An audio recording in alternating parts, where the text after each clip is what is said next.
Helen Clay Frick, heredera del Imperio del Acero, vivió una vida de desolación, privilegio y pasión.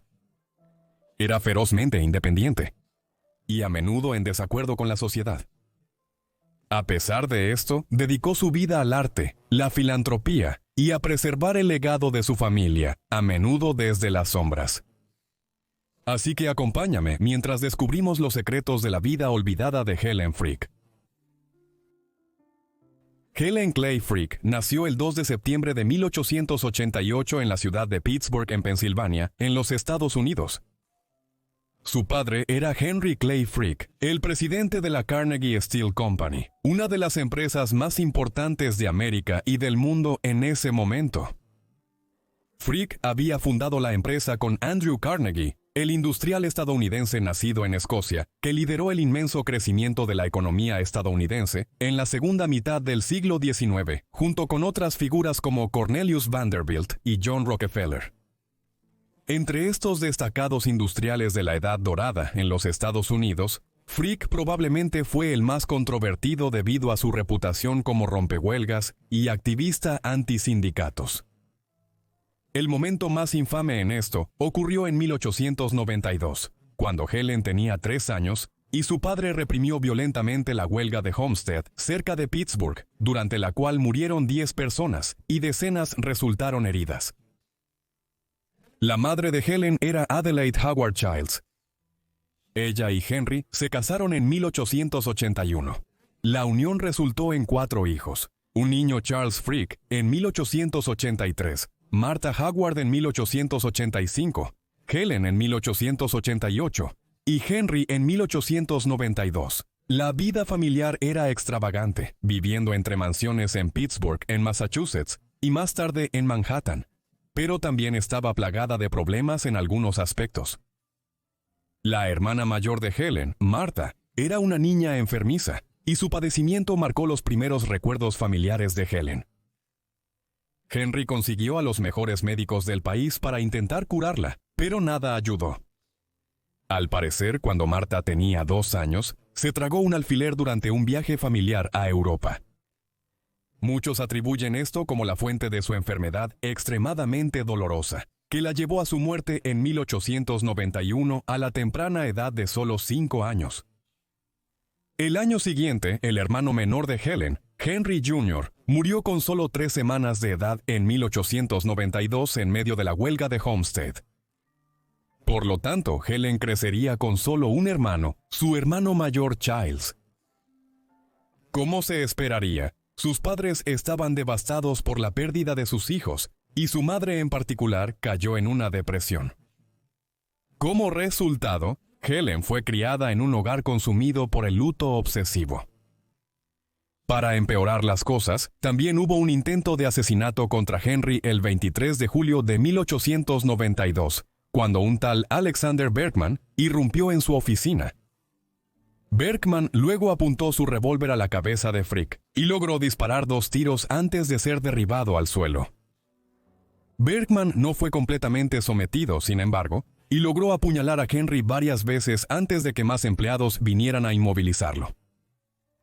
Frick escapó por poco de la muerte, sufriendo graves heridas que milagrosamente no afectaron ningún órgano vital.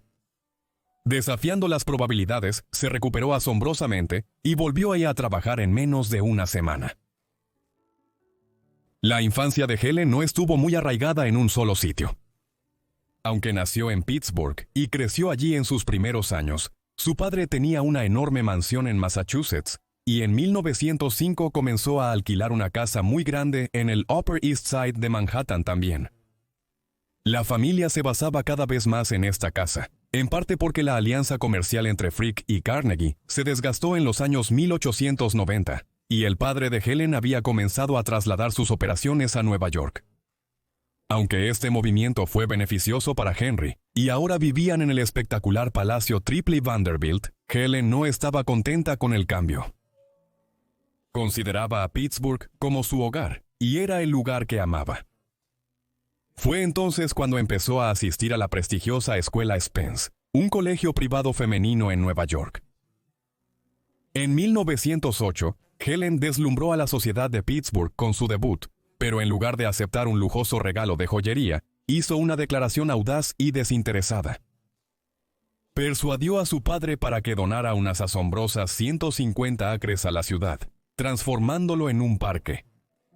Esta donación de tierra se convertiría en el parque más grande de la ciudad, conocido hoy como Parque Frick. A finales del siglo XIX y principios del XX, los estadounidenses estaban fascinados con todo lo europeo, desde los títulos aristocráticos hasta el encanto de la cultura del viejo mundo. Los industriales adinerados enviaban con entusiasmo a sus hijas al otro lado del Atlántico para casarse con la nobleza europea o para visitar países con culturas y patrimonios ricos, como Inglaterra, Francia, Alemania, España e Italia. Helen no era diferente. Como adolescente a principios de 1900, visitaba Europa casi todos los años.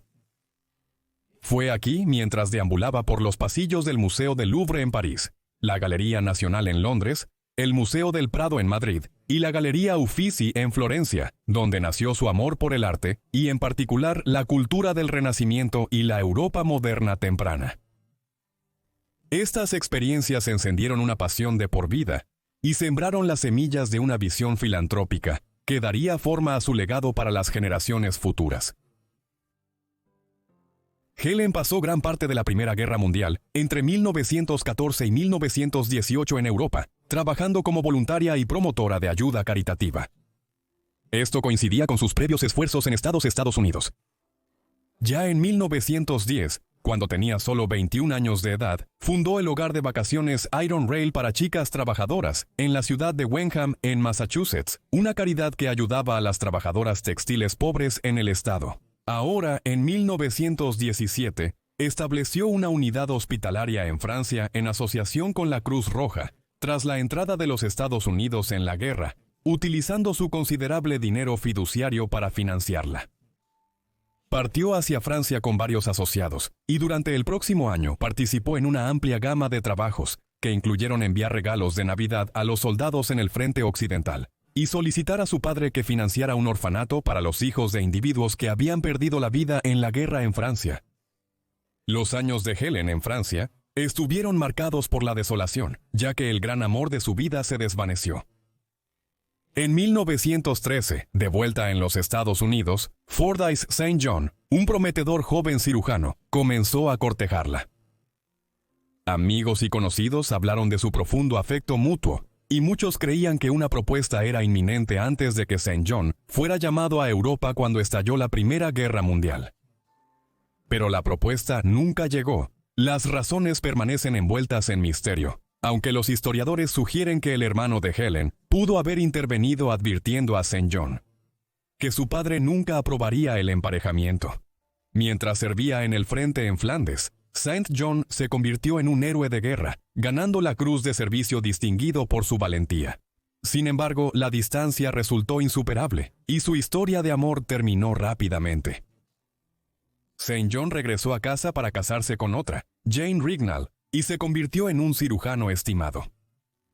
Sin embargo, Helen nunca se casó ni tuvo hijos. El estado civil de Helen se convirtió en un pararrayos para el intriga y la especulación después de que su vida dio un giro dramático el 2 de diciembre de 1919. Ese día, su padre falleció a los 69 años de edad, dejando no solo una inmensa fortuna, sino también una enorme responsabilidad. Devota a la memoria de su padre y compartiendo su pasión por el arte y la filantropía, Helen fue lanzada al centro de atención como la administradora de su legado. Su herencia fue asombrosa: 5 millones en efectivo de inmediato y más de 30 millones de dólares en tierras, acciones de negocios y activos, una fortuna equivalente a más de 1.000 millones de dólares hoy en día. Si no es que más. De la noche a la mañana, Helen se convirtió en la mujer soltera más rica de América, un título que la convirtió en el foco de una fascinación interminable y escrutinio, pero esta bonanza financiera tuvo un costo. El favoritismo descarado de su padre dejó a su hermano mayor, Charles Frick, con una herencia comparativamente modesta, encendiendo disputas amargas que destrozaron su vínculo. Esta enemistad fue un golpe devastador, agravado por su tensa relación con su madre, Adelaide, cuyo estado mental continuó deteriorándose después de la muerte de su esposo. El comportamiento pasivo de Adelaide y su creciente desapego dejaron a Helen aislada en su nuevo papel como cabeza del vasto imperio de la familia. Helen intentó hacer las paces para curar las heridas causadas por el desigual testamento de su padre. Cuando Adelaide murió en 1931, Helen cedió desinteresadamente su parte de la herencia de su madre a Charles. Sin embargo, el daño ya había sido hecho, y las sombras del desacuerdo familiar persistieron durante el resto de su vida. Una de las disposiciones del testamento del padre de Helen era que su enorme y extremadamente valiosa colección de arte debería estar disponible de alguna manera para el público. Durante décadas, Henry Clay Frick adquirió algunas de las pinturas más icónicas de Europa, producidas durante el Renacimiento, la Edad de Oro holandesa y las épocas del Barroco, la Ilustración y el Romanticismo. Esto incluía muchos retratos famosos de artistas renombrados, y era una de las colecciones de arte más significativas jamás reunidas en manos privadas. Helen siguió rápidamente los deseos de su padre. En 1920, incorporó la colección Frick en Manhattan, en la mansión de su padre en el Upper East Side, y después de muchos años de cuidadosa planificación y curaduría, la colección se hizo accesible al público en 1935. Se convirtió en una de las 9 fiduciarias originales de la Junta de la Caridad, que supervisaba las operaciones, mientras que también gastó parte de su patrimonio personal, ampliando la colección, adquiriendo obras de artistas como Goya, Monet y Piero della Francesca. Años después, una vez que se retiró de la junta y de la gestión diaria del museo, Helen Frick donó esculturas y otros objetos físicos de significado cultural e histórico a la colección, los cuales la expandieron más allá de ser una colección de pinturas. Helen también jugó un papel en el desarrollo de la colección Frick en un archivo y departamento de referencia. Por ejemplo, financió la creación de la Biblioteca de Referencia de Arte Frick, como una ala de las colecciones Frick, una de las grandes bibliotecas de Nueva York para el estudio de las bellas artes. Esto se abrió en 1924. Era un proyecto cercano a su corazón, ya que serviría como su directora durante casi 6 décadas, renunciando finalmente en 1983 de Denis Santais. Podría ser una supervisora exigente. Por mucho tiempo, los hombres debían usar chaqueta y corbata para poder entrar. Sin embargo, la biblioteca se convirtió en una de las bibliotecas de arte más grandes del mundo, y hoy alberga 150,000 libros, casi 500,000 de fotografías y aproximadamente 50,000 catálogos de ventas de colecciones de arte. Mientras que la gestión de la colección Frick y su apertura al público fue el mayor acto de filantropía de Helen, ella participó en muchas otras iniciativas benéficas. Por ejemplo, en los años 50, donó la mayoría de una gran finca que había heredado en el condado de Westchester en Nueva York para crear el santuario Westmoreland. Hoy funciona como una reserva natural de acceso público, popular para el senderismo, con campamentos de verano, y una iglesia restaurada del siglo XIX, que funciona como un centro de naturaleza. En su hogar en Pittsburgh, trabajó con la Universidad de Pittsburgh para financiar la creación de un departamento de bellas artes donde se impartían cursos sobre arte europeo. También estableció un museo separado en su ciudad natal, el Museo de Arte Frick. Lo que lo distingue de la colección Frick en Nueva York es que la institución de Pittsburgh alberga pinturas adquiridas por la propia Helen en lugar de su padre. Notablemente obras de Claude Monet y Peter Paul Rubens. Como se mencionó, Helen no se casó ni tuvo hijos. En cambio, se dedicó a sus pasiones y a devolver.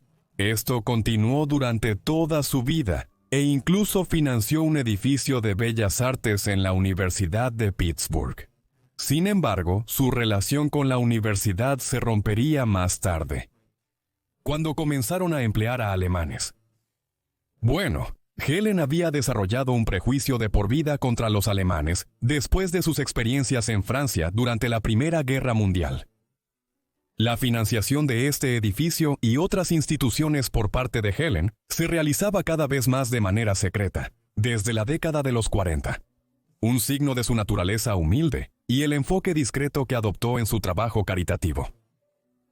Esto se reflejó en su vida privada a medida que envejecía. Helen rara vez se veía en público. Solo asistía de vez en cuando a eventos sociales importantes en Nueva York y en cambio pasaba la mayor parte de su tiempo en su nativa Pittsburgh.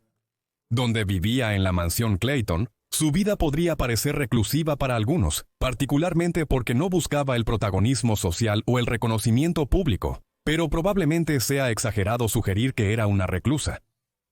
Helen Frick era simplemente una mujer mayor que prefería una existencia privada, lejos de las miradas indiscretas de Nueva York.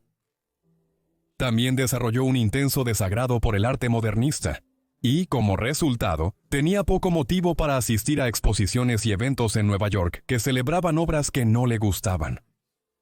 Helen Frick murió en Pittsburgh el 9 de noviembre de 1984, a los 96 años.